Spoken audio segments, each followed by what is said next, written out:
Alright, we're going to be playing against Jack, and we're going to be trying to take advantage of some strategies.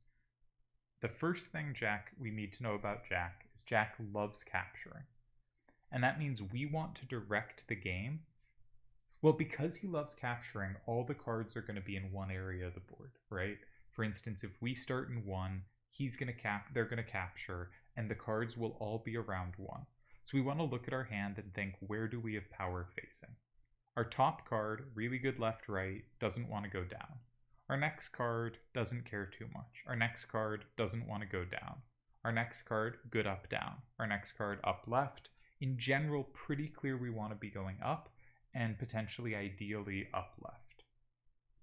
So I'm not going to even look at their hand. I'm going to try to be putting forth straightforward strategies.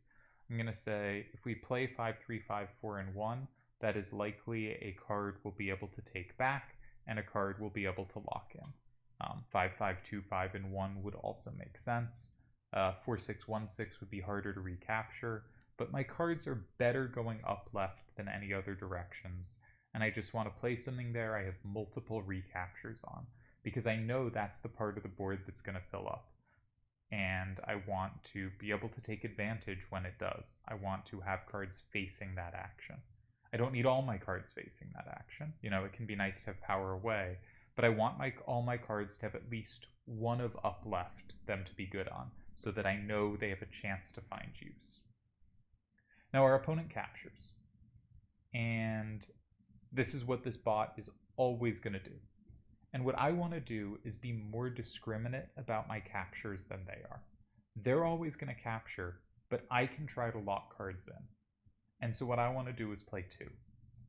3 of my cards can go in 2. I gotta check that they won't be comboed. I do notice that if I put a 2 facing down, that 7, 1, 5, 3, and 5 can combo me. My other 2 cards both have a 1 facing down. I don't see a way they can combo me from 5. I'm going to check 5 first, then I'm going to check if they can plus wall me in 3. My 2 cards with a 1 facing down from 2 have a 6 and a 3 towards 3. I don't see a way they can combo either of those, so I could use either one. However, I should check, do I have recaptures? I can't really recapture 4, 6, 1, 6. I think a really useful principle is just the principle of 2 weaknesses, right? The first card I played was a card I could take twice. When they took it one way, I can take it the other and lock it in. I'm going to play another move that has 2 weaknesses, so that I know when it is captured, I will be able to capture back and lock it in. And they should make their move shortly. So we're looking to be smarter about our captures and direct the game such that we will reliably have captures. Now they took, and they're up 6-4. We can scroll down and see that. But we are the only person with a locked-in card, and we can now lock in a second card before they've locked in any. And this is a pretty large advantage. There are a number of ways we could do it. Either 5 or 6 makes sense to me. You may think, why not 7? 7 doesn't lock a card in. I want to go in 5 or 6 and not let them combo me back. Which card should I put there? Well, one thing I like doing is I want to continue avoiding combos. So for instance, 5, 5, 2, 5, and 5, I notice that 5 to the right, they have 4, 4, 7, 2, and 6. I'm mainly checking 6. It's unlikely for them to have something against it in 8, so I just want to make sure they can't hit me in 6. A 5 to the right, they can hit. A 2 to the right, they can't combo, but I can't really take that back from 8. 4, 6, 1, 6, they cannot combo in 6, and is a weak number facing 8 for later. Note, if they go in 8, they're not locking anything in, so I'm just not scared about that move. I'm only scared about moves that can lock stuff in. So when I go in 5, I'm scared of them going in 6, and I'm maybe scared of them going in 7. But I know they're not going to go in 7 because that's not a capture, so I'm only worried about them going in 6. So I think this is the best card to put in 5. We could have also considered moves in 6, and there's likely a good move there as well.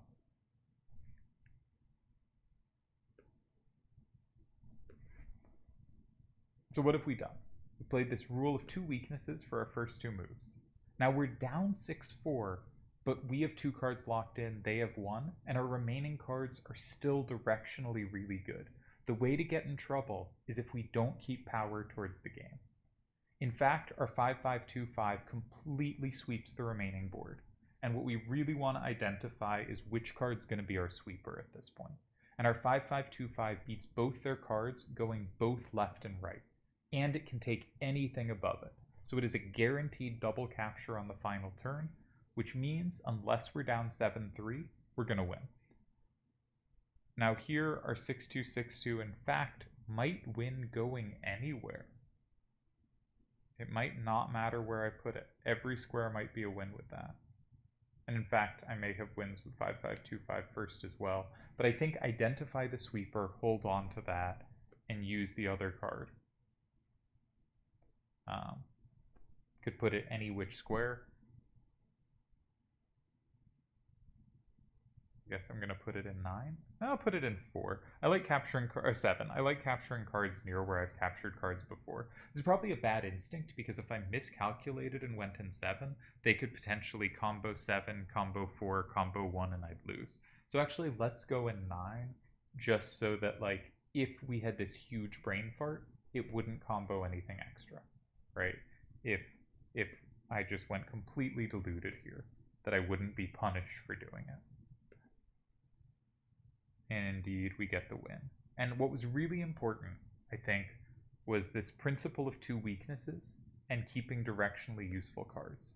And the 2 weaknesses meant every time they took something, we could lock it in. And they were taking things in less useful ways that didn't lock anything in. So we win a game. And we'll wait for it to put up again. And it'll say no internet, because again, to play properly on this, I have VPN, because otherwise it won't let me play. And we have second turn this time. So they're going to start this time, so we're not going to be able to direct the game as much.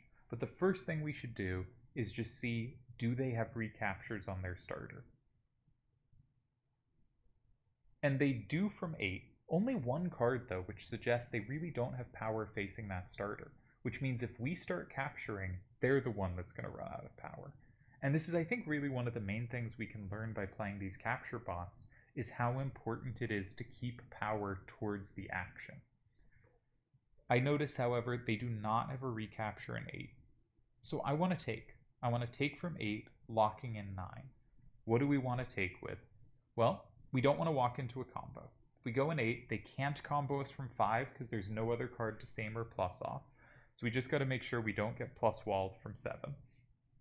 Now, the only thing that they could plus wall from 7 is a 7 to the left, which we don't have. Obviously, I say this quick. Feel free to pause and think through better. I want to play something that is 2 weaknesses.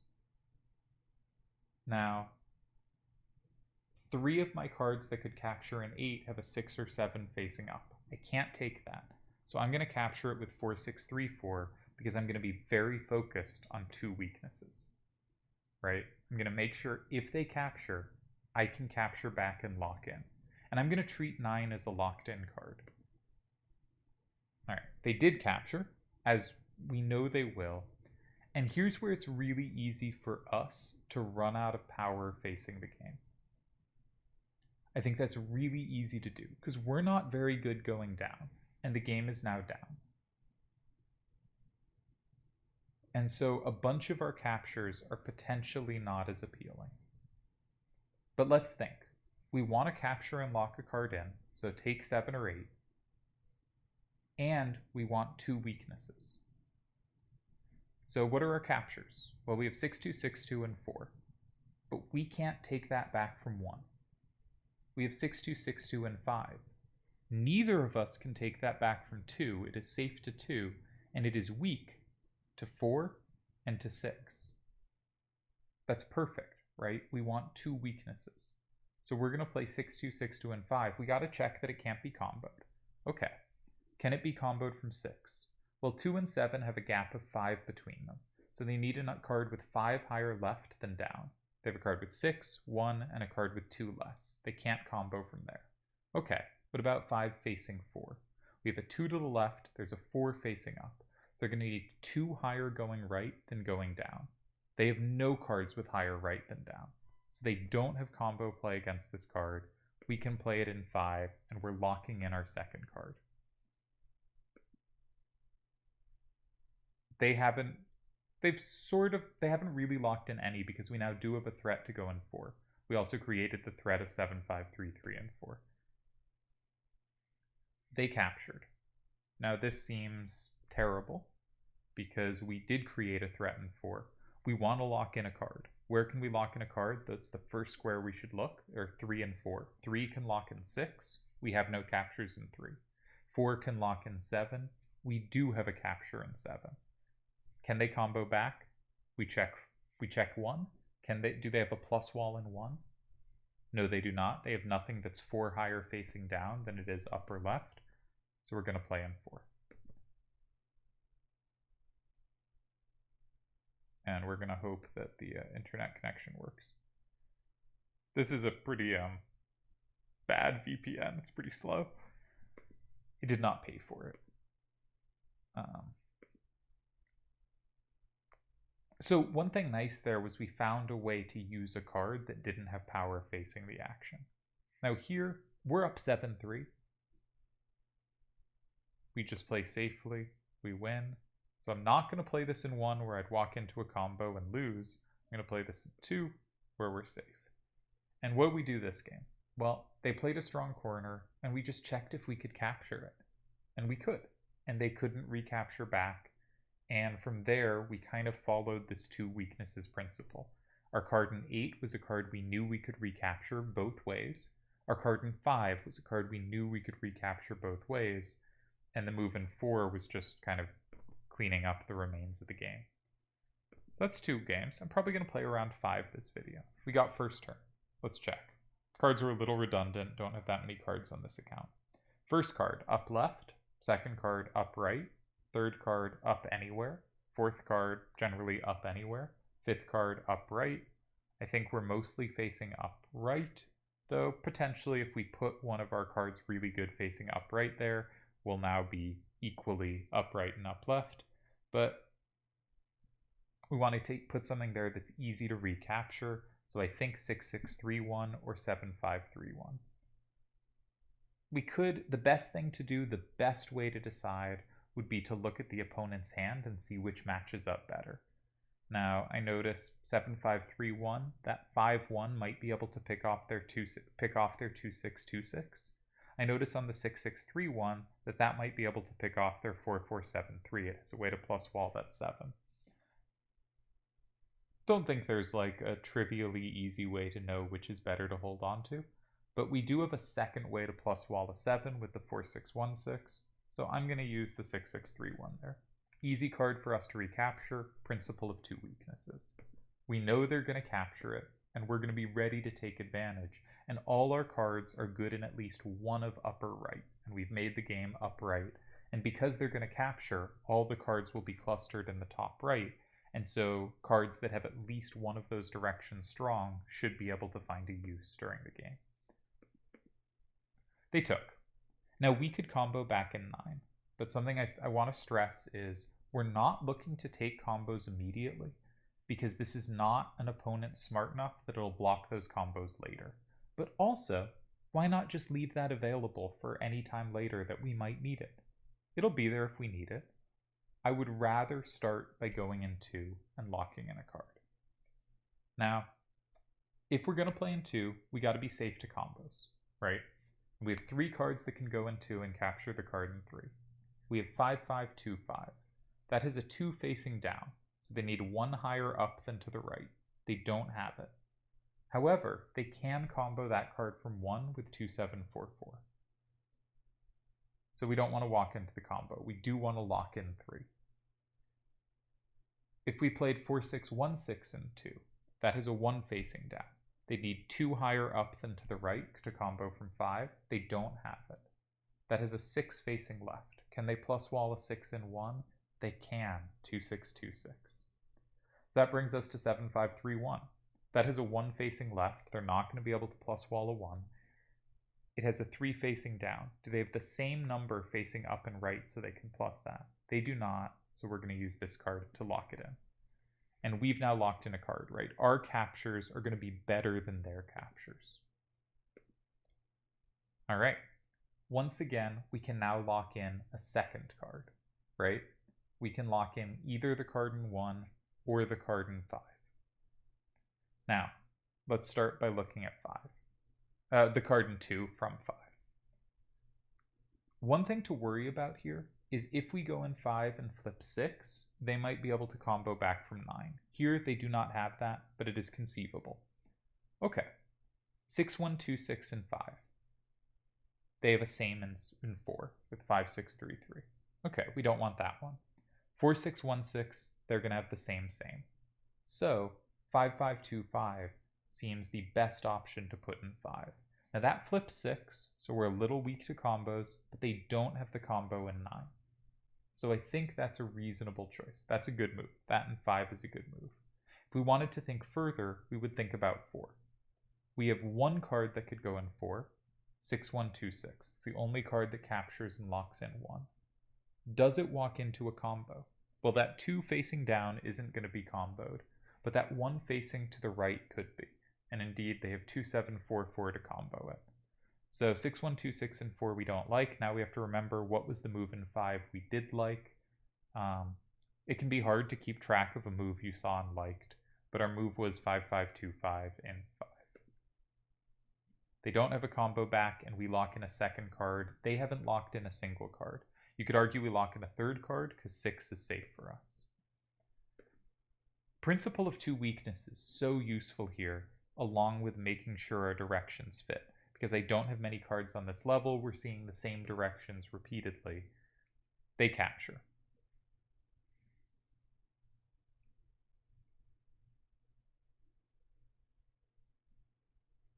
All right. Now, this is actually like a slightly trickier position to win than it could be. Let's first check our lock-ins. 6, 1, 2, 6, and 7 lock something in. We'd go up 6, 4, but they would capture us with either of their cards in 8, and we'd have no capture at the end, so we'd tie. Okay, 6, 1, 2, 6, and 8 also locks in a card, but they'd combo us back in 7. Their 2, 6, 2, 6 hit 6s so well. They'd combo back actually a ton of things, because they'd combo 8 to 5 to 6 to 2, it's a 3, but 5 would also flip 2. We'd lose terribly. I guess we'd flip a little back. We'd combo a little back in 9. I think that's a loss. Anyways, that's clearly not what we want. We could also play 6, 1, 2, 6, and 9. That locks in 6, right? We don't have to capture. We're not a capture bot. Now, at this point,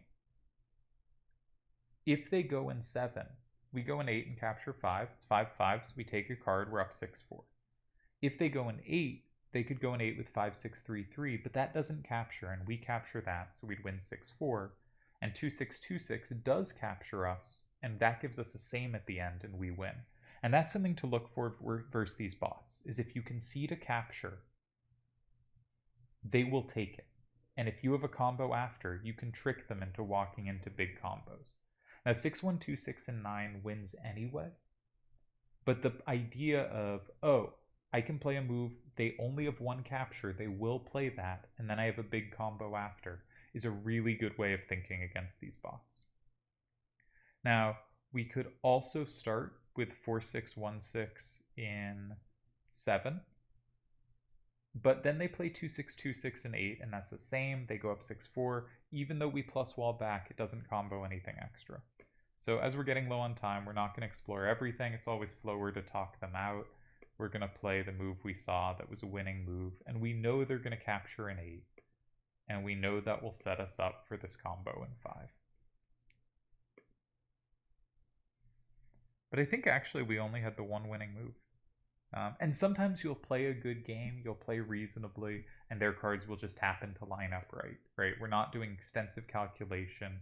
We're not going to dodge everything. But we should usually be winning with this kind of strategy focused on a principle of 2 weaknesses, which I really should have listed on the little card here. But that time we were able to predict and take advantage of the combo they'd walk into, though it was a winning move anyway. So that's 3 games. I think we'll try to play 5. I tried to select the game. We have first turn again. Once again, we are best in general going up. Our top card wants to go upright. Our second card wants to go upright.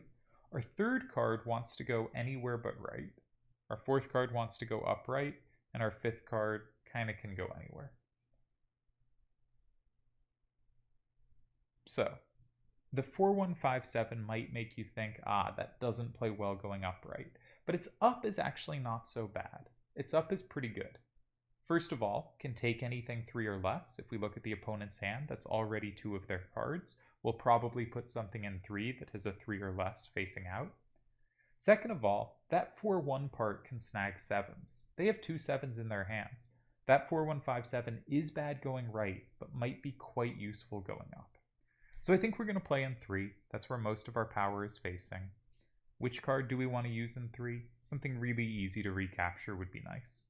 So either 7-5-3-1, 6-6-3-1, or 5-7-3-1.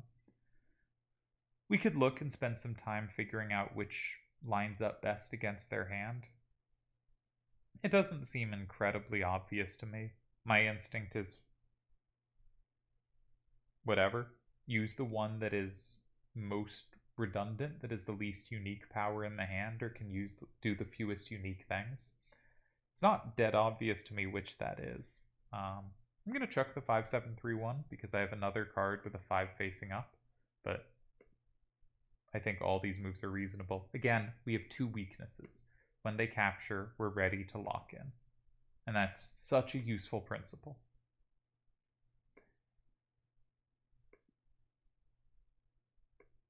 Bot's running a bit slow tonight, but maybe I have too many. I bet it's that I have the recording stuff open and that slows down everything. The recording takes a bunch of computer power. Hasn't crashed or anything though, so it should move eventually. Oh, it had crashed. Oops. Should be running now. Alright. So we can reload. We should have a move. Okay. Now this time they didn't walk into combos or anything, but what are we looking to do? We're looking to lock in our card from 2. We got to make sure we don't walk into a big combo. We have 3 ways to take. We can have a 3 facing down with our top 2 cards, or a 5 facing down with our bottom card. The 5 is the closest number to that 7 we see, so it's the most likely for them to have a combo off. And indeed they do. If we play 5-3, 5-4, and 2, 7-5, 3-1, and 5 combos us. So we probably are it's more likely that 7-5-3-1 or 6-6-3-1 will be our choice. 3 facing down, can they combo that? Well, there's a 7 facing out, so they'll need a number 4 higher up than it is to the right. They have 2 cards with a higher number up than to the right, but neither of them is at 4 higher. So that's pretty safe. They both have a 1 to the left, that's never going to be comboed there. So either one of them works. Do we see much reason to choose one over the other? Well, we want the 2 weaknesses, but they have the same numbers facing out. So the question is, which is kind of better angled towards the game? I don't know. I think given that they have kind of 7s down, the 6-6-3-1 with the 6 and the 3 is a little more likely to be able to hit a 7. So I'm going to use the 7-5-3-1. Principle of 2 weaknesses.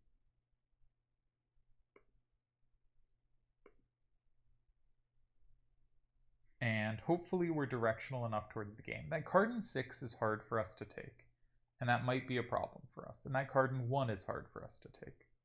So what are we looking to do? Well, we're looking to lock in a card. The only squares we can lock in a card are 4 and 5. 4 locks in 1, 5 locks in 2. We don't have any captures in 4, so we're back looking at 5. I would love to play 4-1-5-7 and 5, but it gives them a big plus in 4. Don't want to walk into a plus and a big combo. So we're left with either 6-6-3-1 or 5-3-5-4. I would rather keep 6-6-3-1 in my hand. I would rather do it with 5-3-5-4. That seems less powerful facing the action. So 5, 3, 5, 4. Does it walk into a combo? Well, facing towards 4, it has a 4 facing out. They have a 7 facing out. That's a gap of 3. They need a number 3 higher facing right than facing up. They don't have that. Let's check 8 as well, though we're less scared of 8 because it doesn't lock things in. They'd need a card 5 higher up than down. They have a card 4 higher up than down. They have a card 2 higher up than down, but not 5. So we're going to play it with 5, 3, 5, 4. I think this game might be one we don't get a win, but we're not going to win every game using this strategy. It's going to be a strategy that successfully beats Jack a large majority of the time, but not always. Okay. So our 4157 is the worst card here, and we could get it out of our hand, right? We could capture in 7, we'd capture 4, they'd capture from 8, and 6, 6, 3, 1, and 9 would capture 1 card on the final turn. We'd get a tie. We could also play 4157 in 9. Now we know that would induce them capturing, because they will always capture when they can. So they would play 4525 in 8. They will capture it. It's currently 6-4. They would go up 7-3. Our 6-6-3-1 at the end has a double capture, and it plus walls, it combos the 4-5-2-5. So if that 4-5-2-5 could flip that card in 5, our combo would win the game for us. But it doesn't, so sadly, it won't. Okay, so if starting with the 4-1-5-7 doesn't win, let's check the 6-6-3-1. 6-6-3-1 in 9, we will tie 5-5. They will capture that card from 8. They will go up 6-4. And we can play in 7, capturing 4. We'll tie the game 5-5. 5-5 isn't a win. Let's keep looking. 6-6-3-1 in 8. We tie it 5-5. They will capture. They can combo from 9, so they will do so. And we will lose. That move's very bad. What about 6-6-3-1 and 7? That gives them a capture, because 4-4-7-3 and 8 is a plus. We can plus wall that back. We should always see if we have a way to punish something, that's tempting, but it doesn't combo any extra cards. So I think this game we didn't get a win using this strategy. Sometimes we won't. We should remember what some of our tying lines were. There were a couple with this card, and we will stick with one of them. So we didn't get a win this time. We won 3, we've tied 1. But we did run out of power facing the action, right? Our 4-1-5-7 did not actually find a good home. And so in fact, cards that, I said it should have play, and it had a chance to have play, but I didn't find a way to get it to work that one. And, that's going to happen sometimes, but it might mean that that wasn't the right corner for me to start in. Right, that I didn't give all my cards play. All right, we got another first turn. We got some different cards this time. First card doesn't want to go right. Second card wants to go left. Third card wants to go upright. Fifth card wants to go upright. Fourth card doesn't much care. In general, I still think we're looking up, right? Still seems like we want to go up.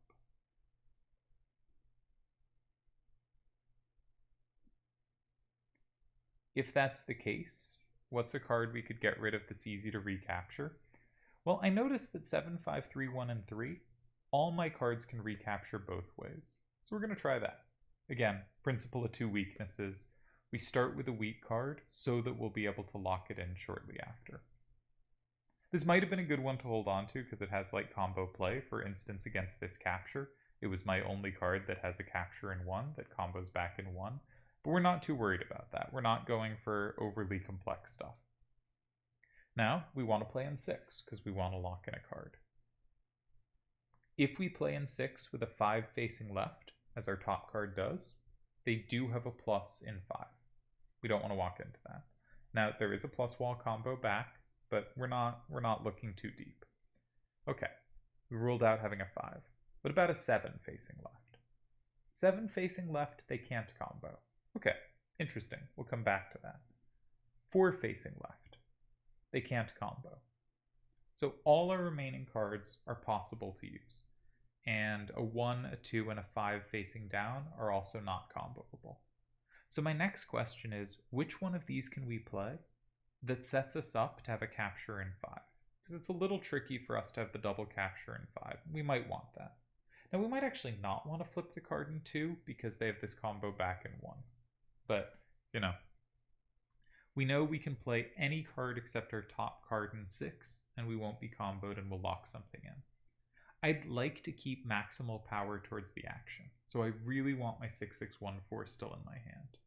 So I'd like to use 4-4-2-7 or 5-3-5-4. Of those two cards, I think we could go either way.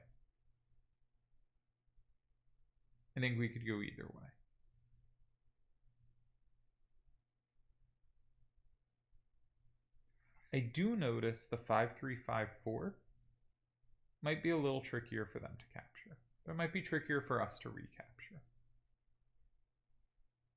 I think this is going to lead to a slightly more complex game however I play it, and I'm trying to play somewhat simple games. We're going to start with the 5-3-5-4. Let's call it the slightly weaker card. But probably actually when you see like a way to set up pluses and stuff, you should probably take it. And we probably should here. Let's do that. We'll show something a little different this game. We have this plus in 5 with 5-3-5-4. That's our kind of core concept. All right. They flipped us. Now, what happens if we take that plus? They have a combo back in 1. In fact, they have 2 different cards that can do that. So I think one of the things we could do, and probably the best thing we can do, is block their combo square. And that's something they're never going to be smart enough to do, but we can do. We want to go 5, but if we go 5, they go 1. So we're going to block 1. We're going to block the square that's best for them. Now, a good opponent of them would block 5, but we also know they're always going to play captures when they can. If we block 1, they're going to flip us, and that will give us time to go in 5, and they can't respond in 1. So this game, a little more complicated than the past ones, but it's one of those ones where we can really take advantage of how capture bots work. Because what we're going to do, we're going to use the card. We don't want to use 5-3-5-4, because that's our card for 5. We don't want to use 6-6-1-4, because that's our best card facing the action. It can go in 5, it can go in 8. It's just our most usable card. So we're going to use our last card to block their combo square and sort of trick them into setting us up.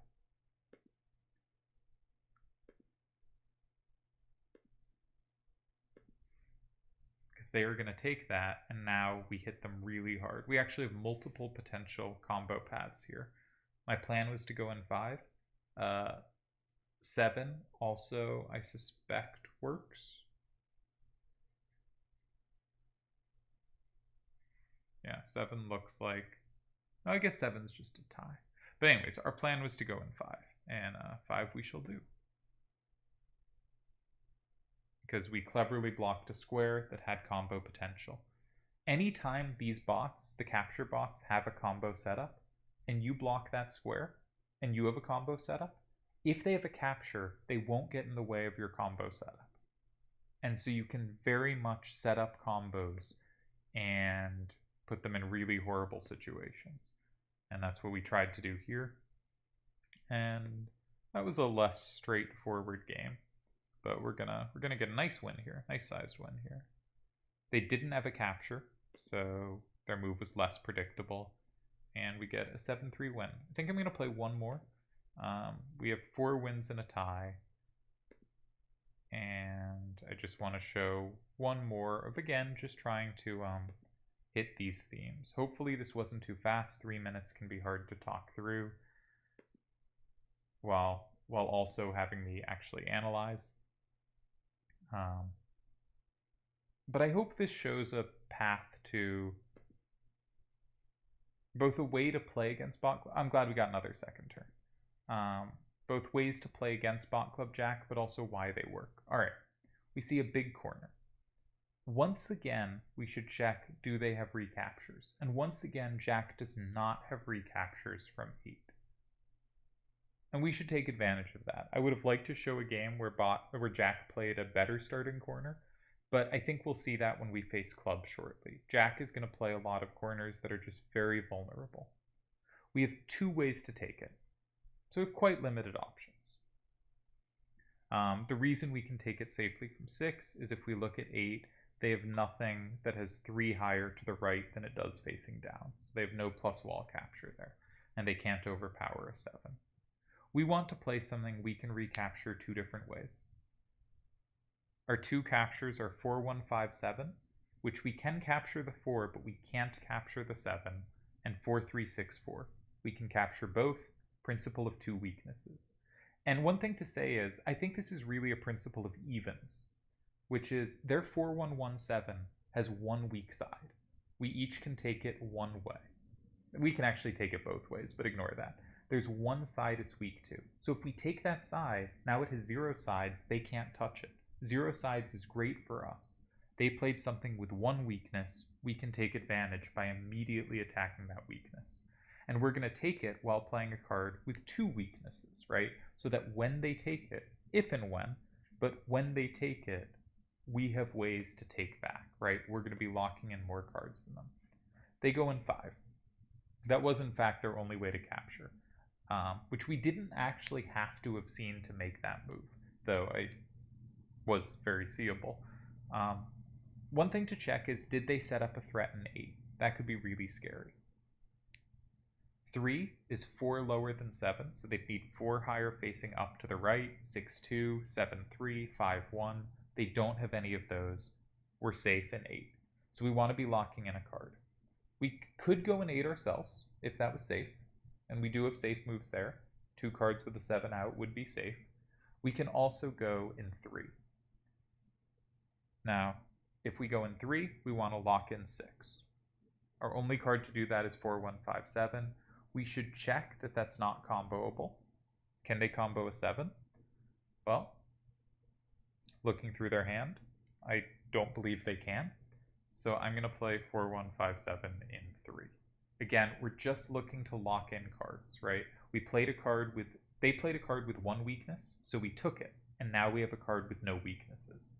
In doing so, we played a card with 2 weaknesses. They took it, so now it has 1 weakness. We take back, we lock it in, and ideally, we play a card with 2 or 0 weaknesses, an even number of weaknesses. In this case, we're going to play a card with 0 weaknesses. And I'm curious what they'll do when they have no captures. But obviously, this is a great setup because we have 3 safe cards, and they actually have 2. They actually have 2. We actually have no captures on board. I have not kept much power facing the action. So what should we do? Well, there's a few things in general to do against these bots in the late game. One is, can we force them to make a capture that's bad for them? And another is, can we just keep playing safely? And so I think like the logical, sensible thing to do, and if you're thinking play 4, 4, 2, 7, and 2, that's a great move. If you're thinking play 6, 6, 1, 4, and 7, that's a great move. These are very good moves. I'm going to do something different because I want to show that pretend this was a bad situation rather than a good one. I want to show that we can get out of it by exploiting their captures. That even if you screw up the early game, you can often find something to do.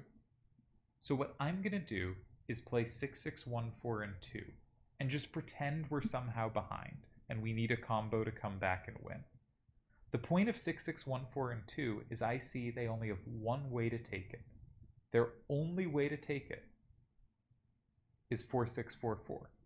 And I see that we have a combo back in 4. And there will be games you get in trouble against Bot Club Jack. You'll be playing quickly, you'll have made a mistake, and usually the way out is to see there's some move where they only have 1 capture, and you can really punish that move. And so here we're ahead, we don't need to do something like this, but we can exploit Jack like this, and if you get in trouble, you'll want to be able to.